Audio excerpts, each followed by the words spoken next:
Boys and girls, this week I'm going to read to you Where the Wild Things Are, Story and Pictures by Maurice Sendak. This book was one of my favorite books to read to my son Ryan when he was about 5 or 6 years old, just when the movie had come out. So I hope you enjoy the story.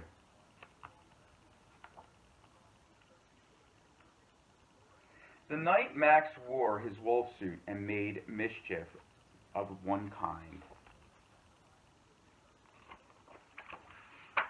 and another,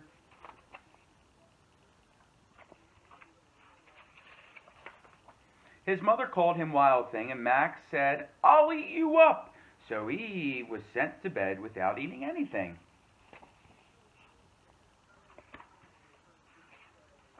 That very night in Max's room a forest grew.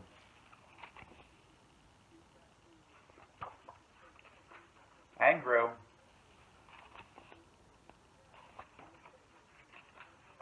And grew until his ceiling hung with vines and the walls became the world all around.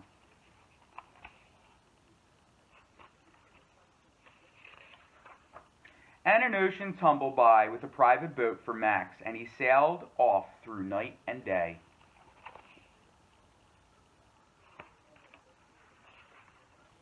And in and out of weeks and almost over a year to where the wild things are.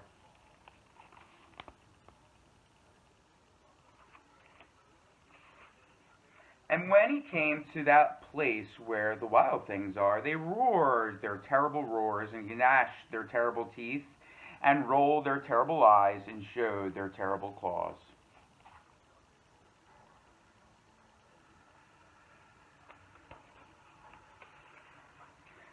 Till Max said, "Be still," and tamed them with the magic trick of staring into their yellow eyes without blinking once.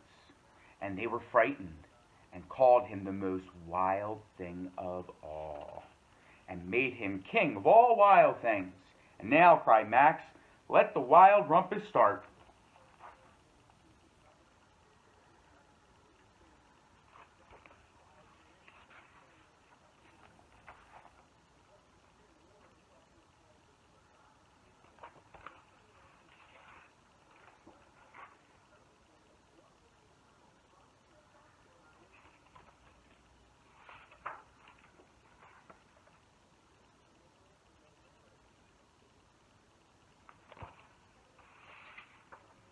Now stop, Max said, and sent the wild things off to bed without their supper. And Max, the king of all wild things, was lonely and wanted to be where someone loved him best of all. Then all around, from far away across the world, he smelled good things to eat. So he gave up being king of where the wild things are.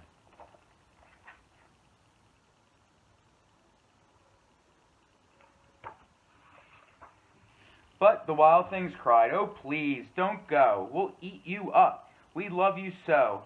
And Max said, "No." The wild things roared their terrible roars and gnashed their terrible teeth and rolled their terrible eyes and showed their terrible claws. But Max stepped into his private boat and waved goodbye.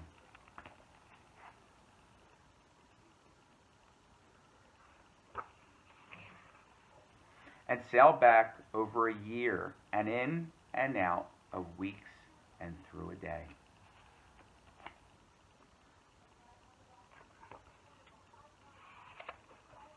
And into the night of his very own room where he found his supper waiting for him.